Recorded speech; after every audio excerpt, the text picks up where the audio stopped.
আপনার তিনটা প্রশ্ন, চাল, চিনি, আরেকটা হচ্ছে ইপজ মেশিন।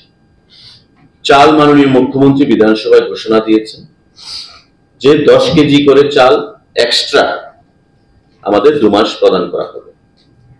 আপনারা নিশ্চয়ই জানেন যেটা ঘোষণা হয়েছে, খাদ্য দপ্তর ফিনান্স ডিপার্টমেন্ট থেকে অর্থ চেয়ে সেখানে ফাইল পাঠিয়েছে এবং এই চালটা আমাদের কিনে দিতে হবে এফসিআই থেকে।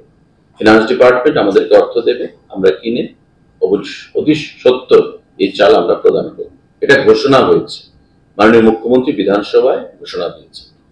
চিনির প্রশ্নে বিগত 3 মাস ধরে চিনির যে সাপ্লাই সেটা বন্ধ আছে, কারণ নির্বাচনের কারণে আমাদের লোকসভা নির্বাচন গেছে, পঞ্চায়েত নির্বাচন গেছে, তার জন্য আমরা টেন্ডার করতে পারিনি। ডিপার্টমেন্ট টেন্ডার হয়েছে, চিনির সাপ্লাই শুরু হয়ে গেছে এবং আমরা আগেই প্রেস রিলিজের মাধ্যমে ঘোষণা করেছি ডিপার্টমেন্ট থেকে, দপ্তর থেকে, যে 2 মাসের বা 3 মাসের চিনি আমরা দিতে পারছি না সেই চিনিগুলো একসঙ্গে প্রদান করা হবে।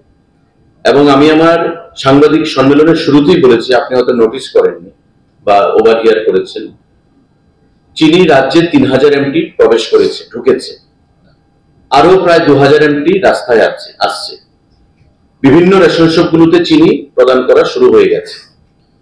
একসঙ্গে চিনি প্রদান করা হবে যেগুলো চিনি পায়নি বিগত দিনে, এবং আমরা প্রেস রিলিজ দিয়ে আগেই মানুষকে বলে দিয়েছি ডিপার্টমেন্ট থেকে, এখন একসঙ্গে সেই চিনি প্রদান করা হচ্ছে। আর অক্টোবর মাসে ফার্স্ট উইকে যে চিনি প্রদান করা হবে সেটা হবে ফ্রি অফ কস্ট, যেটা আমি আজকে ঘোষণা দিলাম পুজো উপলক্ষে। চিনি 1 কেজি, সুজি 500 এবং ময়দা 2 কেজি, এটা আমরা ফ্রি অফ কস্ট প্রদান করব। কিন্তু তার আগে যে চিনিগুলো তারা পেন্ডিং হয়ে আছে 3 মাসে, সেটা একসঙ্গে তারা পাবে।